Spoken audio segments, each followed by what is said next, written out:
नमस्कार, मैं हूं संजय शर्मा। आप देख रहे हैं 4 PM गुजरात। गुजरात वो भी इस देश में पता नहीं क्या करना चाहती है, मैं समझ नहीं पा रहा। पासपोर्ट को लेकर एक ऐसा विवाद खड़ा कर दिया गया है जिसकी किसी ने कल्पना की नहीं थी। बताइए, आप आधार कार्ड नहीं मानेंगे, आप ड्राइविंग लाइसेंस नहीं मानेंगे, आप पासपोर्ट नहीं मानेंगे, तो वोटर आईडी में शामिल करने के लिए मानेंगे क्या कि जय हिंदू राष्ट्र का नारा होना चाहिए, ब्राह्मणवाद जिंदाबाद होना चाहिए। अभय दुबे जी ने एक एक धागा खोल के रख दिया है, बताया है कि ये देश किस तरफ जा रहा है। चलते हैं अभय दुबे जी के पास। 4 PM न्यूज नेटवर्क में बहुत बहुत स्वागत है अभय दुबे जी आपका। ये कांग्रेस और विपक्ष के लोग कितने बचपने वाले सवाल करते हैं। पूछ रहे हैं कि भैया कि अगर पासपोर्ट को मना कर दिया गया है, पासपोर्ट वैध नागरिक नहीं है, नागरिकता प्रमाण पत्र है, तो इसमें इतना हल्ला गुल्ला मचाने की जरूरत क्या है? क्या इनको समझ में नहीं आ रहा? ये चाहते हैं कि भाई अगर जब वोटर आईडी बने तो पासपोर्ट दिखा के वोटर आईडी बना दी जाए। इतने दिन हो गए, इनको ये समझ में नहीं आता कि वोटर आईडी बनने के लिए जरूरी है कि आपकी फेसबुक पे इस बात की कम से कम 20 पोस्ट होने चाहिए कि हमारे विश्व गुरु ने पूरे दुनिया में हमारी डंका बजा दी है, बहुत सम्मान बढ़ाया है। हमारे फेसबुक, ट्विटर, इंस्टाग्राम पे 50 पोस्ट होनी चाहिए कि हम हिंदू राष्ट्र चाहते हैं, हम अब्दुल की चूड़ी टाइट करने में भरोसा करते हैं। और ये अभी तक इस मसले पे अटके हैं कि साहब पासपोर्ट वैध है या नहीं है, पासपोर्ट मान्य है या नहीं है। पासपोर्ट हो, आधार कार्ड हो, ड्राइविंग लाइसेंस हो, राशन कार्ड हो, ये कोई वैध नहीं है अगर आप भारतीय जनता पार्टी के समर्थक नहीं हैं। ऐसा लोग मानते हैं। बंगाल में 27 लाख वोट ऐसे ही थोड़ी ना कटे, बिहार में लाखों वोट ऐसे थोड़ी ना कटे। अब अगर मान लो विदेश मंत्रालय कह रहा है कि पासपोर्ट कोई नागरिकता का आधार नहीं है, इतना हल्ला गुल्ला मचाने की जरूरत क्या है? और पासपोर्ट की हालत तो वैसे ही खराब है, रोज गिर रहा है दुनिया में। शायद 150 या 154वें नंबर पे था जब कांग्रेस की सरकार रही थी। अब मुझे कल कोई बता रहा था 187 नंबर पे आ गया। काय का क्या है कि पासपोर्ट को रो रहे हैं? दुनिया में कहीं जाते हैं, मेरा दोस्त है भुवनेश दिल्ली से, कह रहा है कि जब जाते हैं विदेशों में तो बाकी विदेश के लोग आराम से जाते हैं, भारतीय पासपोर्ट को देख के ऐसे नाक भोंक सिकोड़ते हैं लोग कि कौन से मुल्क से आ गए। जब पासपोर्ट की रैंकिंग गिर रही है, एक टाइम में मोदी जी खुद कहते थे जिस पासपोर्ट की रैंकिंग गिरती है वो देश गिरता है। तो जिस तक पासपोर्ट की रैंकिंग ही गिरती चली जा रही है, 187 नंबर पे आ गया, उस पासपोर्ट को लेकर रो रहे हैं। इतना रोना क्या ठीक है? इनको ये कह दो भैया पोस्ट लिखो 10-20 हिंदू राष्ट्र जिंदाबाद, अब्दुल की चोटी टाइट करना ठीक है, चुनाव में वोटर लिस्ट में नाम जुड़ जाएगा। इतना हल्ला गुल्ला नहीं होना चाहिए ना। आपको क्या लगता है? देखिए, आप अपनी व्यंग्यात्मक टोन में जो परिप्रेक्ष्य पेश कर रहे हैं वो ठीक है, आपकी बात सही है कि भारतीय जनता पार्टी का इस घोषणा के पीछे जो विदेश मंत्रालय ने पासपोर्ट दिवस के ऊपर घोषणा की है, वो बात सही है आपकी। लेकिन मैं इसे थोड़ा और भी ज्यादा गहराई में जाके देखता हूँ। मेरा मानना है कि इसके साथ में एक दूरगामी परियोजना, एक एक एक लॉन्ग टर्म प्रोजेक्ट इसके साथ जुड़ा हुआ है। और वो प्रोजेक्ट ये है कि अभी तक तो ये स्थिति थी कि जो भारत में पैदा होता है वो भारत का नागरिक होता है। जो व्यक्ति अपनी घोषणा स्वयं करता है कि वो भारत का नागरिक है, उसकी घोषणा मान लेता था चुनाव आयोग, और उसके बाद में अगर कोई आपत्ति होती है, कोई जांच पड़ताल के बाद पता लगता है कि भारत का नागरिक नहीं है, तब बात दूसरी है। लेकिन वो तो अपवाद स्वरूप ही होती थी, बाकी सब लोग भारत के नागरिक ही हुआ करते थे। और भारत की नागरिकता अपने आप में किसी विवाद का विषय नहीं होती थी। तो कोई इस पे कोई ज्यादा विशेष लफड़ा नहीं होता था कि कौन आदमी भारत का नागरिक है या नहीं, ये भारत की नागरिकता का प्रमाण पत्र क्या है, ये सब बातें कभी विवाद का विषय नहीं रही हमारे देश में। जब से नरेंद्र मोदी की सरकार आई है तब से नागरिकता का प्रश्न जो है ना, वो विवाद का विषय बन गया है। और उसका सबसे बड़ा सबूत यह है कि मैं व्यक्तिगत रूप से ही मानता था कि आधार कार्ड जो है वो हमारी नागरिकता का एक प्रमाण है। एक जमाने में कहा जाता था कि हर चीज जो है वो आधार से लिंक होनी चाहिए। अगर हर चीज आधार से लिंक होगी, एक दिन मेरे चार्टर्ड अकाउंटेंट ने मुझसे कहा कि देखिए, जब तक हम आपके पैन कार्ड को आधार से लिंक नहीं कर देंगे, तब तक हम जब रिटर्न फाइल करेंगे तो ऑनलाइन वो रिटर्न मंजूर नहीं होगा। तो उसके लिए मुझे अपने आधार को पैन कार्ड को आधार से लिंक कराना पड़ा। अच्छा, जहां तक पासपोर्ट का सवाल है, पासपोर्ट तो अपने आप में नागरिकता का एक अल्टीमेट, एक अंतिम प्रमाण माना जाता था। क्योंकि किसी गैर भारतीय को, एक ऐसा भारतीय जिसके बारे में सरकार को शक है कि वो नागरिक नहीं है, या उसकी नागरिकता में शक है, या वो खराब किस्म का नागरिक है, अपराध करता है, या उसके खिलाफ तमाम सारी एफआईआर है या वो किसी मामले में जेल वेल जा चुका है, तो उसको पासपोर्ट नहीं मिलता था, क्योंकि पुलिस से उसका वेरिफिकेशन करने के लिए कहा जाता था। भाई किसी को आज भी पासपोर्ट नहीं मिल सकता अब तक कि पुलिस की वेरिफिकेशन की रिपोर्ट उसकी अर्जी के साथ ना लगी हो। जब आप पासपोर्ट के लिए अर्जी देते हैं तो उसके बाद आपकी अर्जी जो है वो थाने में भेजी जाती है। थाने से एक एसआई, सब इंस्पेक्टर स्तर का व्यक्ति आता है आपके घर पे और घर पे चेक करता है कि आप वास्तव में वही व्यक्ति हैं जिन्होंने अर्जी दी है और आपके खिलाफ उस थाने में या पुलिस के रिकॉर्ड में कहीं कोई आपत्तिजनक बात तो नहीं दर्ज है। तो उसके तब आपको पासपोर्ट जारी होता है। यानी पुलिस की सहमति होती है आपको पासपोर्ट जारी करने के लिए। आधार कार्ड के लिए पुलिस की सहमति की आवश्यकता नहीं है। आप देखिए, पैन कार्ड बनाने के लिए पुलिस की सहमति की आवश्यकता नहीं है, ड्राइविंग लाइसेंस बनाने के लिए पुलिस की सहमति की आवश्यकता नहीं है, लेकिन पासपोर्ट एक ऐसा दस्तावेज है जिसके लिए पुलिस की सहमति की आवश्यकता है। पहली बात तो सरकार जब पासपोर्ट को भी नागरिकता का अधिकार मानने से इनकार कर देती है तो उससे दो काम होते हैं, इनको समझने की आवश्यकता है। पहला काम उससे ये होता है कि वो नागरिकता के सवाल को अंतिम रूप से प्रश्नांकित कर देती है। वो कह देती है कि भारत में जब तक नए सिरे से किसी की नागरिकता प्रमाणित ना हो जाए तब तक कोई नागरिक नहीं है। कोई इस गलतफहमी में ना रहे कि उसके फेस वैल्यू पे या उसके शक्ल सूरत पे या उसके नाम से या उसके जन्म स्थान से या उसके पते से या उसके पुलिस वेरिफिकेशन से या उसके आधार कार्ड से या उसके पैन कार्ड से या उसके वोटर आई कार्ड से या उसके ड्राइविंग लाइसेंस से उसको नागरिक माना जा सकता है।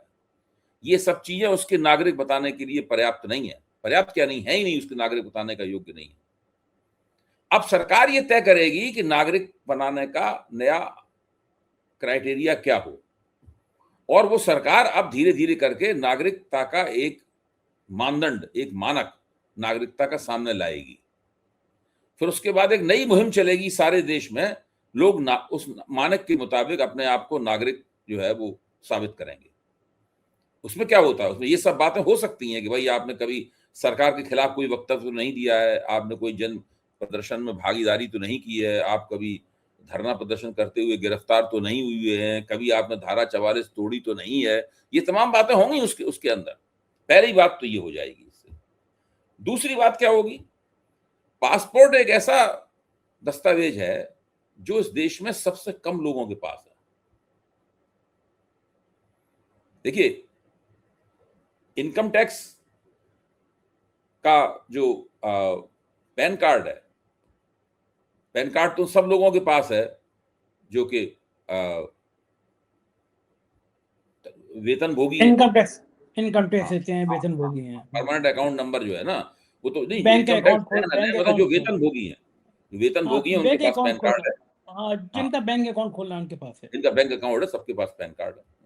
तो पैन कार्ड तो करोड़ों करोड़ लोगों के पास है। आधार कार्ड तो देश ने इतनी बड़ी मुहिम चलाई गई, बहुत लोगों के पास है, झुग्गी झोपड़ी वालों के पास भी आजकल आधार कार्ड है।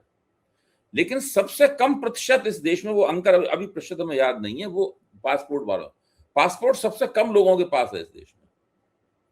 यानी इस देश के जो खुशहाल और पैसे वाले महत्वाकांक्षी, काफी पढ़े लिखे, विदेश यात्रा करने में सक्षम, विदेश यात्रा करने के इच्छुक लोग हैं, उन लोगों के पास पासपोर्ट है।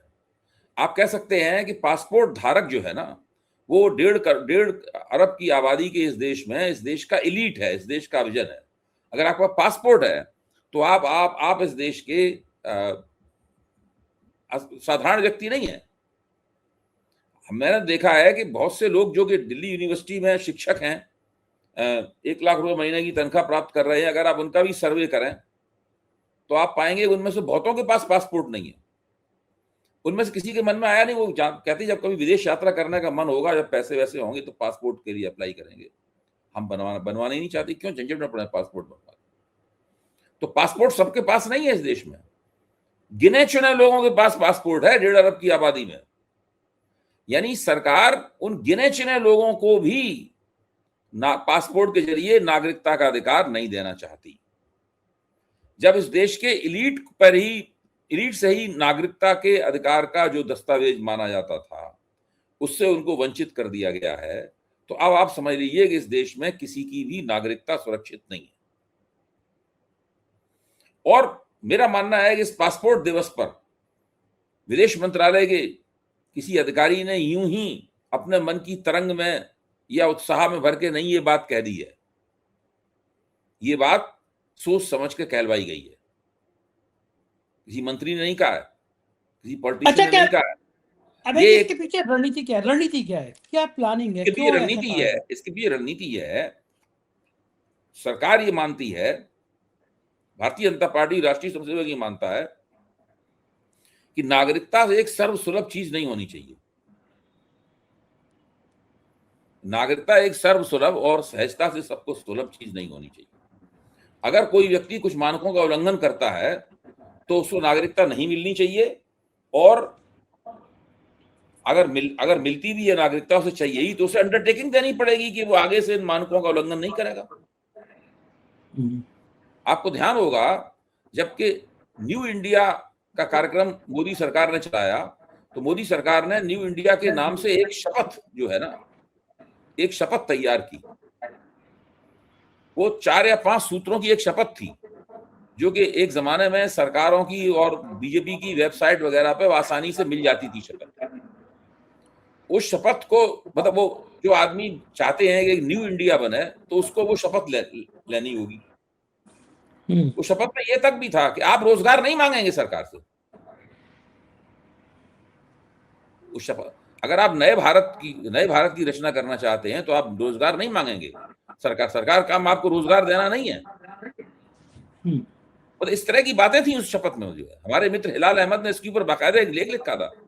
इसमें वो 5 शर्तें जो थी, उनका प्रोफेसर हिलाल अहमद ने 5 शर्तों की उन्होंने व्याख्या की थी कि किस तरीके से नए इंडिया का एक नया भारत जो है वो उभर रहा है, वो इन 5 मानकों के ऊपर खड़ा होगा। सरकार लगातार, राष्ट्रीय स्वयंसेवक संघ के लोग लगातार ये प्रचार कर रहे हैं कि अधिकारों पे बहुत ज्यादा जोर देना उचित नहीं है, कर्तव्यों पर जोर दिया जाना चाहिए। अच्छा, एक सेकंड जी, संविधान में अधिकार भी हैं और कर्तव्य भी हैं, दोनों एक दूसरे से जुड़े हुए हैं। कोई आदमी अच्छा केवल भाई, अधिकारों, हाँ, अच्छा अबे जी, अधिकार मेरा ये है कि मैं राम मंदिर में जाके दर्शन कर सकूं। हर हिंदू कर सकता है। और कर्तव्य ये है मेरा कि अगर मैं ट्रस्ट में शामिल हूं तो राम मंदिर का करोड़ों रुपए का माल लेके चंपत हो जाऊं। ये अधिकार और कर्तव्य ऐसी ही परिभाषित होते हैं क्या संघ और नहीं, भाजपा में? इसके अलावा आप जो कह रहे हैं वो मैं समझ रहा हूं, और हमारे दर्शक भी उसको समझ रहे हैं, ऐसी बात नहीं है।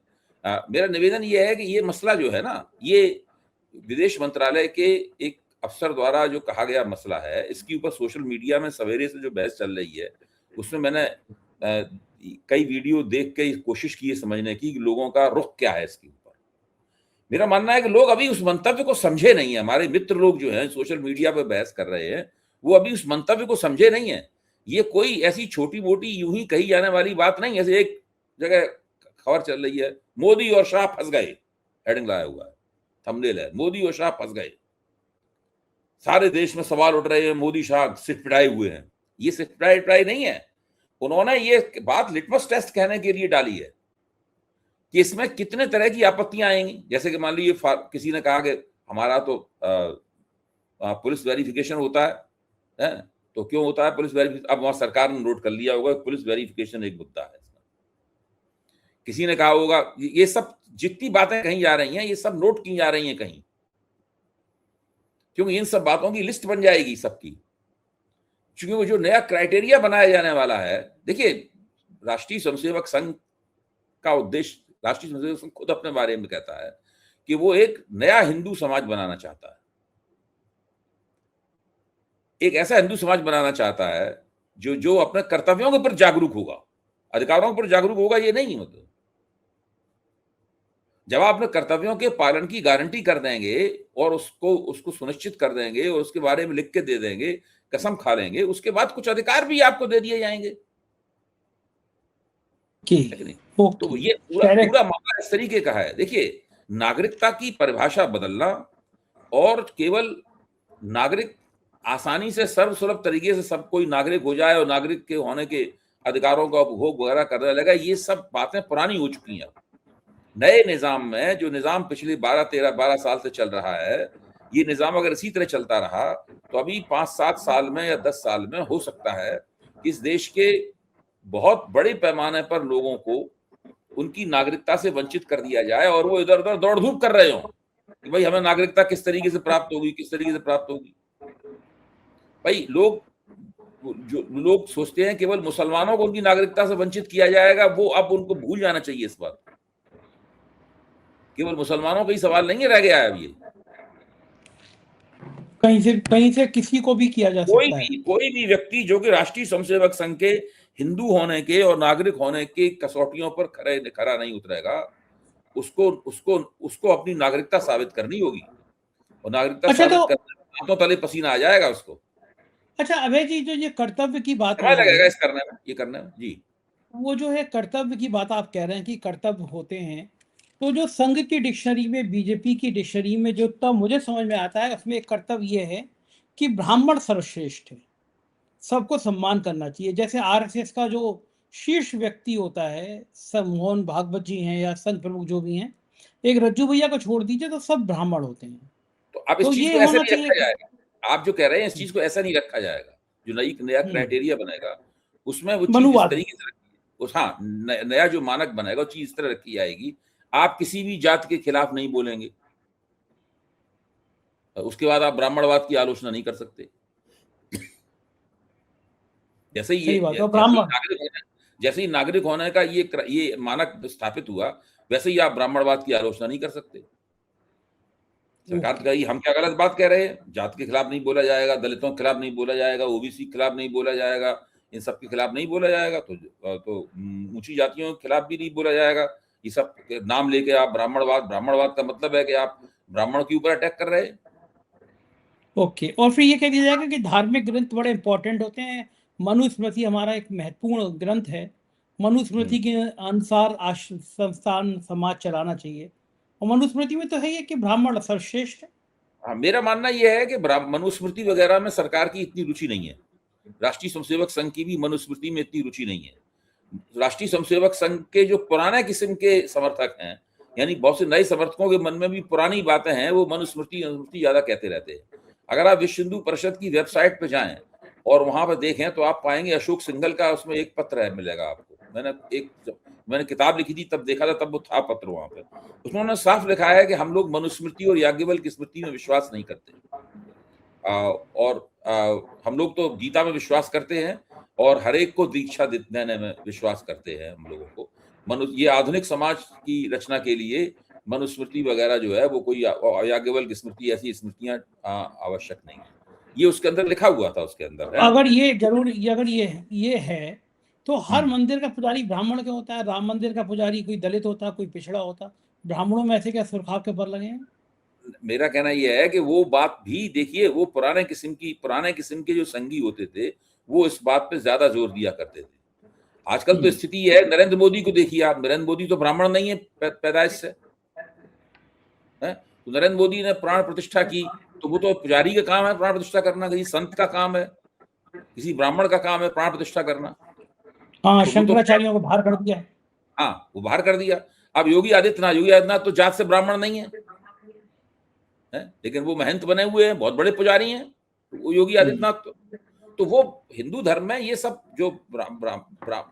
जो पौरोहित्य है, मतलब पौरोहित्य है जिसके ऊपर आमतौर पर माना जाता है कि ब्राह्मणों का उसमें अधिकार है, ये सब बातें बहुत पुरानी हो गई हैं। अब दूसरी जातियों के लोग भी जगह जगह पुरोहित बनाए जाने लगे हैं, उनके अपने मंदिर होते हैं, अपने संस्थान होते हैं। जैसे गोरखपीठ है, हजारों साल पुरानी संस्था है गोरखपीठ, तो गोरखपीठ का तो कोई महंत ब्राह्मण हो ही नहीं सकता है, सब ठाकुरी होते हैं गोरखपीठ के महंत। आप देखिए, चाहे दिग्विजय सिंह जी रहे हों, चाहे ये इनसे पहले जो थे, जो इनके योगी आदित्यनाथ के गुरु थे, वो रहे हों, योगी आदित्यनाथ सारे सारे राजपूत हैं। इस तरह आपको कई जगह मिलेगा। बहुत लोग ऐसे नहीं मिलेंगे जो कि अनिवार्य तौर पर जन्मना ब्राह्मण हो। मेरे कहने का मतलब यह है कि राष्ट्रीय स्वयंसेवक संघ एक नया हिंदू धर्म बनाना चाहता है। उस नए हिंदू धर्म के तहत वो चाहता है कि जितनी भी हिंदू धर्म की संस्थाएं हैं, पूजा संस्थाएं हैं, उन संस्थाओं के ऊपर उसका कब्जा हो। वो राम मंदिर पर कब्जा करके इसी तरह से सारे देश में उस कब्जे को फैलाना चाहता है। राष्ट्रीय स्वयंसेवक संघ एक नया नागरिक बनाना चाहता है, वो नागरिक जरूरी नहीं कि जो अभी तक संविधान के तहत जिसको नागरिकता प्राप्त है, मतलब वो उस तरीके से हो। वो अभी देखिए, आप मेरी बात को नोट कर लीजिए, देर सवेर हो सकती है, लेकिन ये नहीं हो सकता है कि ये लोग नागरिक की एक नई नागरिकता की एक नई संहिता लेकर ना आए। ये लोग जरूर आएंगे इसके लिए। तो उसमें तो ये जब होगा कि आपको आपको अब्दुल की नागरिकता की नई संहिता लेके आएंगे तो इन्हें फिर सीए वगैरह करने की जरूरत नहीं रहेगी। उसमें ये होगा कि आपको अब्दुल की छुट्टी टाइट करनी है।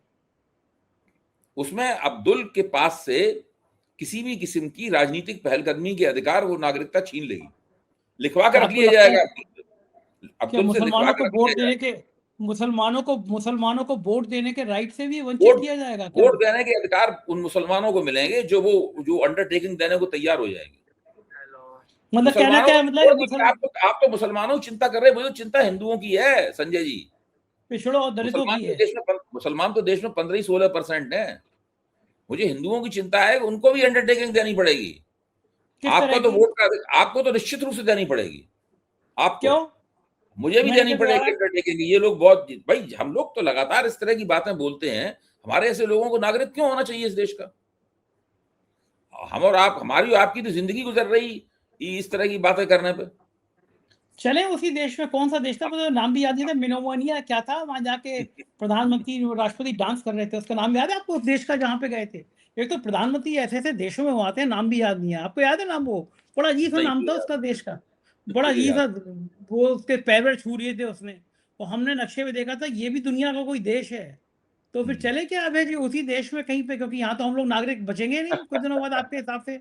हाँ, तो लेकिन देखिए, क्या आज हम लोगों ने चर्चा की है संजय जी इस सवाल के ऊपर, जो पासपोर्ट के बारे में, पासपोर्ट नागरिकता का प्रमाण पत्र नहीं है, इस बारे में देखिए ये चर्चा बहुत महत्वपूर्ण है। और मेरा मानना है कि आपको जल्दी ही इस विषय पे और भी कई चर्चाएं करनी पड़ेंगी, क्या क्योंकि बात भारत यहाँ के तक नहीं हो गई, या तो सरकार इसका खंडन कर देगी, उसने उस विदेश मंत्रालय के अधिकारी का मतलब ये नहीं था, और वो जो जो पासपोर्ट है वो एक महत्वपूर्ण दस्तावेज है, उसको वो गैर नागरिकों को, भाई एक नकारात्मक रूप से एक ये भी तो वक्तव्य आया है कि भाई कानून में लिखा हुआ है कि पासपोर्ट ऐसे व्यक्ति को नहीं दिया जा सकता जो भारत का नागरिक नहीं हो।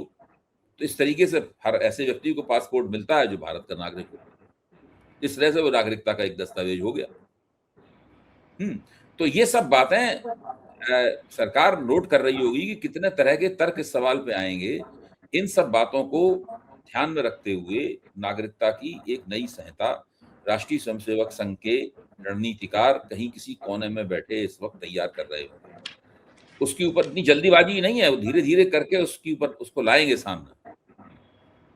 भारत का ये होके लोकतंत्र रहेगा, स्वीकार भारत का लोकतंत्र इन स्वीकार लोगों कर का लेगा सत्ता रहित होके रहेगा, इन लोगों का सत्ता रहित होके रहेगा।